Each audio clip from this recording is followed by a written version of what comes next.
So, I have just reviewed all 65 episodes of Friendship is Magic, and I would just like to take this moment to say that every single episode is awesome! I'd like to say that, but I'd be lying straight to your face. We have had some truly amazing episodes, and we have had some pretty awful duds that were a slog at storytelling, had reprehensible morals, did terrible things with the characters, etc. So I'm here to count down my top 10 worst episodes from seasons 1 through 3. The rules. If I've given an episode 3 stars in my actual review of the episode, it's safe. Hearts and Hooves Day, you're lucky. This is how they personally made me angry, bored, etc. If you want the factual reasons as to why I failed them, check out my actual reviews. Also, check out my season overviews for dishonorable mentions. This is by no means an objective list. They're just the episodes that made me go.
Yeah, it's gonna be an interesting list when my least favorite writer barely cracks the list. That's because, like I said in my review, this episode is mostly okay, despite Pinkie leaving the infants alone in the bathtub. I know the kids won't imitate that, at least I hope not, but it still bothers me that that was allowed through. One of the biggest problems with this episode is how cliched it is. I've seen this before, I've seen this all before, except that, and I never want to see that again. That one moment is more disgusting than the entirety of A Bird in the Hoof, which I've spared from this list for keeping its similarly insulting ending in canon. Yeah, the reason this episode lands on the list is the last 5 minutes. It doesn't just have a disregard for canon, it's got a blatant disregard for canon. If you watch any other episode, you should know that infant ponies cannot fly, and do magic better than experts. Blah blah blah blah bullshit. Charlotte Fullerton, if you're going to keep writing for the show, actually start watching some goddamn episodes.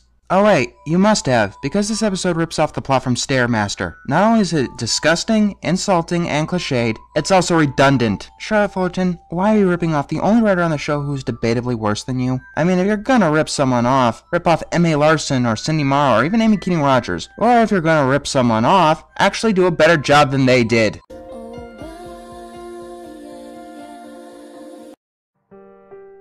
Hello, Charlotte Fullerton. Again. No, she won't take up the entire list. She didn't write enough episodes to. So let's talk about Look Before You Sleep for like the 3rd time. Yeah, I'm pretty tired of talking about this episode considering I've reviewed it twice now. Or 3 times if you count Sleepless in Ponyville. By the way, that's how you do it, Charlotte. I don't even know what to say about this one. I mean, I could talk about how childish Rarity and Applejack were acting, in more ways than one, but I already did that. I could talk about how unbelievably stupid Twilight behaved the whole episode, but once again, I already did that. I could talk about how incredibly forced the plot was, but you get the point. Seriously though, you could see that they didn't want a slumber party. And you too! Why didn't you tell her that you didn't want a slumber party? More importantly, why did you go along with it? The only thing ever explained is why Spike isn't in the episode, instead of explaining why antisocial Twilight wanted a slumber party, or once again why Applejack and Rarity actually went along with it.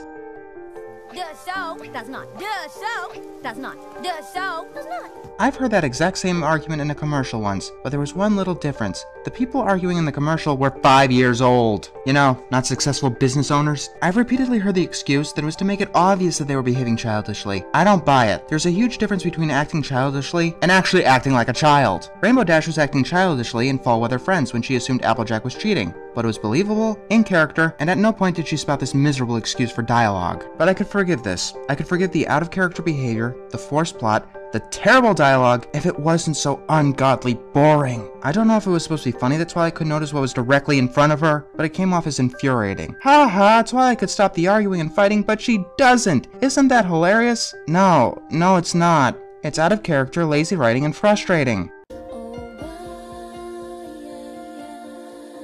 When it comes to Spike episodes, we got off to a really great start, didn't we? When I think of an episode where someone really didn't care, it's not this one that comes to mind, and we'll get to that one. But this is a pretty damn good candidate. I say no one cared because the point of the episode was that Spike got jealous because he thought Owlicious was taking all of his work. Twilight comes up with the excuse that she needed the extra help at night, which would be fine and good, except almost the entire episode takes place during the day. There was not one time that Twilight asked for the owl's help during the night. Did they really think that no one would notice? But that's not the biggest problem I have with the episode. My biggest problem is how badly Spike suffers abuse throughout the whole episode. People say that Just for Sidekicks is too mean-spirited towards the guy. This episode takes the cake, and unlike in Just for Sidekicks, he doesn't deserve it here. There's a scene where Twilight's last quill breaks, so Spike goes all around town looking for a new one when we already know what the result is. As expected, when Spike gets back, Owlicious gave her one of his own. Twilight nonchalantly says that she was calling out, when she could have chased him down or at least sent that ill-begotten owl after him. And then we come to my biggest problem with the episode. This moment right here, when the main six are fawning over Owlicious. This is an exact shot-for-shot parallel to another scene where they were all pretty much doing the same thing to Spike. The difference? They've known Spike for about a year. This is the first time they've ever met Owlicious, ever!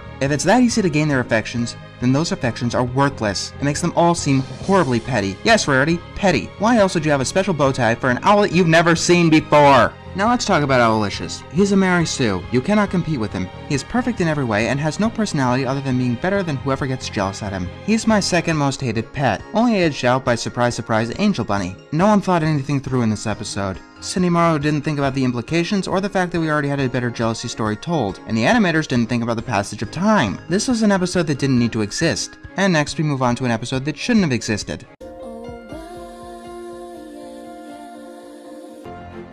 Yes, really, the Cutie Pox makes number 7 on the list. Why is that? Because out of every episode on the show, this is the only one I believe does not deserve to exist, as in, it should have been cut out in the pre-planning process. Its plot has been done 3 times before this episode, and even so, the plot would only last about 7 minutes without all of the filler. It's the already been chewed gum of MLP episodes, if you will. It's hard to get mad at this episode because there's nothing really to get mad at, which is why it ended up so low on the list. No, I'm not mad at this episode, I'm mad at Amy Keaton Rogers for writing it, and I'm using writing in an extremely loose sense. One thing that makes me angrier than anything else on the writer's part is laziness. Amy, this isn't an episode, it's an excuse for an episode, and it's not a very good one. The definition of plot is not stuff happens. I would say stuff happens is the definition of the Cutie Pox, but when it comes right down to it, nothing really does happen in this episode. If this episode didn't exist, what would we have lost? Really, this episode shouldn't exist. As far as I'm concerned, this episode doesn't exist. Season 2 has 25 episodes and a 4-minute bumper that should have stayed on the internet.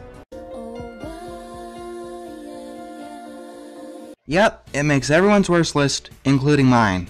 Where do I begin with this one? Well, let's start with what everyone thinks of first when they think of the showstoppers. The horribly off-key, ear-bleeding song is actually not that bad. Yeah, I kinda actually like the song. Sure, it's off-key, but it's not that bad. The lyrics are still admirable, and I've certainly heard worse. No, what lands this episode on my worst list is literally everything else. Specifically, this episode is on the worst list because it's one of the few episodes that fails so hard, it actively makes other episodes worse. About 3 minutes in, it reveals the talents of the CMC. Then the rest of the episode goes on shoving it in our faces. I feel like I'm being elbowed by Cindy Morrow as she's saying, "Haha, they're stupid! Get the joke?" Yeah, Cindy, I get the joke. And it's not funny. It was never funny. In fact, 3 seasons in, it's getting to be kinda pathetic. And that joke taints other episodes. They're looking for their talents in the Cutie Pox, but Showstoppers already revealed what they are. They're looking for their talents in the Cutemark Chronicles, but Showstoppers already revealed what they are. They're looking for their talents in Ponyville Confidential, but Showstoppers already revealed what they are. I keep hearing the defense that this episode was supposed to be bad. First of all, only the song was. And about that, there's a way to make a song sound good, but still seem bad. Make it sound good, but have the characters in the show cringe. Secondly, how do you think that conversation went? Cindy, I want you to make the most horrible episode you can. Congratulations, you succeeded! Oh wait, no you didn't. Yeah, the funniest thing about this episode is that this isn't the last Cindy Morrow episode on my list. So, why don't I like Charlotte Fullerton? I should make this abundantly clear. In her episodes, the plot dictates logic. Things don't need to have a reason to happen, they just do. She likes to shoehorn in characters or conflicts to get whatever half-assed ending she wants. And the worst part is, she doesn't even try to hide it. I think she thinks it's funny, and when you boil all of her episodes down to their essence, you get May the Best Pet win. Yeah, I'm just gonna put this tortoise here for no reason, and I'm gonna have him be Rainbow Dash's pet beyond all logic, and you're just gonna have to deal with it. Yeah, I could put whatever half-assed plot in front of you, and you'll buy it as long as I'm not Meriwether Williams, so screw you! No, Charlotte, some of us demand more effort than that. Never before has this show felt more like a toy commercial. Not only is the plot predictable, but it's blatantly predictable. It knows it, and it wants you to know it. Yeah, that's exactly how this episode makes me feel. You could at least try to hide the end result. Even hiding it half-assed is better than not hiding it at all. And you didn't have to make everyone so goddamn unlikable. Does she understand what a pet really needs? Why don't you go ask her? No? Too busy watching Rainbow torment those animals and cheering her on? Alright, fine. And the tortoise can lift a giant boulder because apparently lifting a cat house gives you that ability. Not only is this episode lazy, but it wants you to know that it's lazy. I know a lot of people like this episode, but the more I watch this, the less I get it. Is it supposed to be funny? Cute? Compelling? All it is to me is aggravating.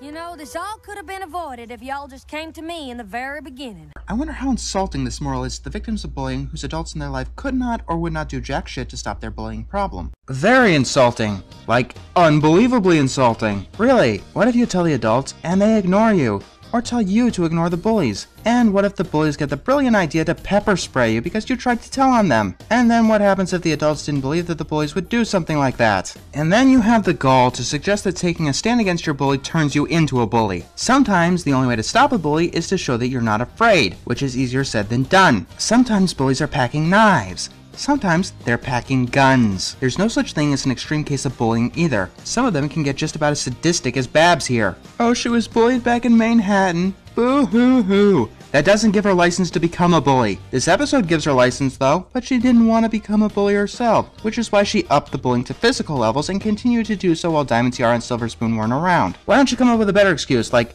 Babs didn't know any better? It's really sad when a fanfic writer can do a better job than you can. Normally I can stomach a bad moral if the episode can make up for it, which is why Feeling Pinky Keen and Keep Comin' Flutter On aren't on this list. But this moral is far too rancid, at least with my own personal experiences. It's not like this episode was even trying to make up for it anyway. An A-Team reference and a catchy song will only get you so far, especially if the CMC are getting tortured in the latter. And veggie salad, how is that conceivably funny? Like, I don't even know how that's supposed to be a joke. It's not a pun, not even if you squint at it. Cindy Morrow, you went from Hurricane Fluttershy to One Bad Apple. That's not an improvement.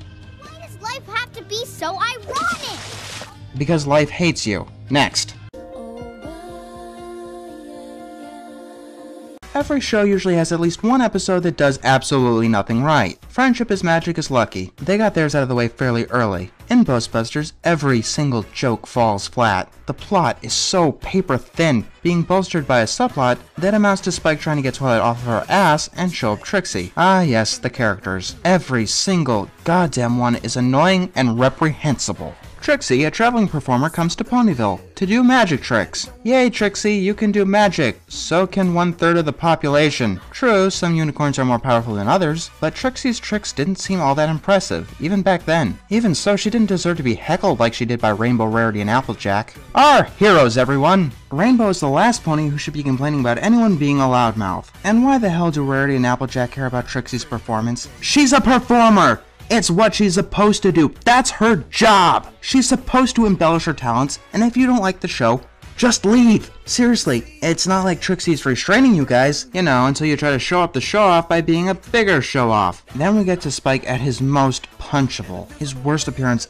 ever, bar none. All of his dialogue amounts to, "Do it, Twilight," in the most annoying, obnoxious voice possible. And he never shuts up. Twilight, once again, could get someone to shut up, doesn't. She's afraid of her friends hating her if she tries to show off her talents. And for all she knows, she could be right. Rainbow, Rarity, and Applejack had no real reason to hate Trixie. Then there's Tweedledee and Tweedledum. Take a good long look at your legacy, Chris Savino. This is your impact on the show. This is what you have contributed. Some of the most annoying characters in cartoon history who have absolutely no redeeming value. Here's some advice for you, Chris. Dipshits aren't funny. Yeah, this is the other episode that also makes other episodes worse. But some of those episodes fought back. Magic Duel actually made this episode worse. In that episode, we learned that Trixie got her home destroyed. She did not deserve to have her career, her reputation, and her home destroyed because these two are being dumbasses. I'm done talking about this. Let's move on to the next one. It's not truly a worst episode list without at least one Meriwether Williams episode, is it? I originally said that Dragon Quest was an insult to everything that the show stands for. But that's not entirely true. It's a threat. This episode hates what the show stands for and wants to fervently go against it. Ha! Spike is doing something feminine. He's not a real dragon. Every pony mock him. Act like other dragons? Oh, not even close. But why would you want to, Spike?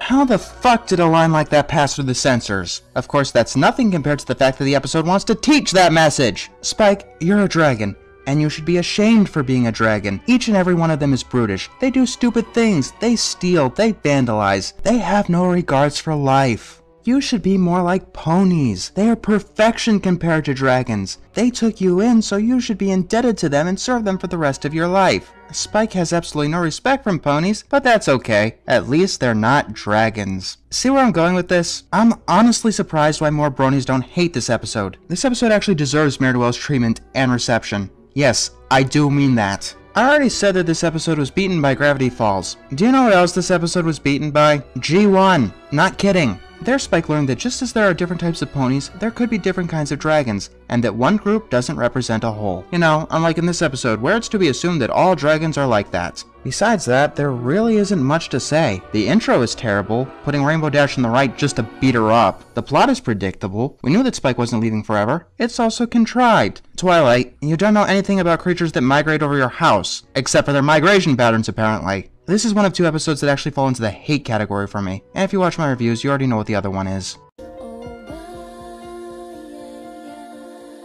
Out of all the episodes on this list, out of all the episodes of the show to date, this is the only one that I will not willingly watch again. Ever! It's unwatchable. Beyond terribly put together. Beyond having no redeeming value. It's an episode that I cannot watch. This episode is so mean-spirited, harsh, and purely unpleasant. It's the kind of episode that destroys a character. Stop! Things getting too complicated for your simple little brain, Pinkie Pie. Why not? I thought petty was what you're all about, Rarity, with your petty concerns about fashion. Oh, and what are you passionate about?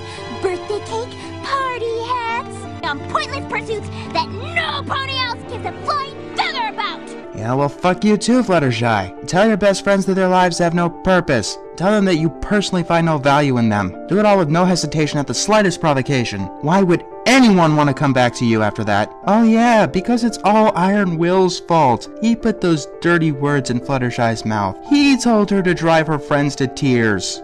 And fuck you too. Turn a beloved character into this monstrosity. Have her give up a beautiful friendship on a hair trigger. Use everything we've seen them go through and just throw it to the wayside. And on top of that, make no sense as you do so. Nothing about this plot makes sense in the slightest. Fluttershy stands up to Iron Will because she learned how to control herself, off-screen while she was tied up apparently. Every minor character is a random stereotype for some odd reason, and each and every one of them is an asshole! Fluttershy beats two ponies up, and suddenly she's stuck in frenzy mode. Fluttershy gets angry at Pinkie because the element of laughter decided to laugh. One of my commenters said that I beat this episode up so hard it doesn't exist anymore. How I wish that was the case. If I did so, it put up a hell of a fight. After reviewing this episode, I was in a depression for 2 days. Yes, I hate this episode that goddamn much. I really don't know why this isn't on more worst episode lists. There is nothing to like about this episode. Iron Will?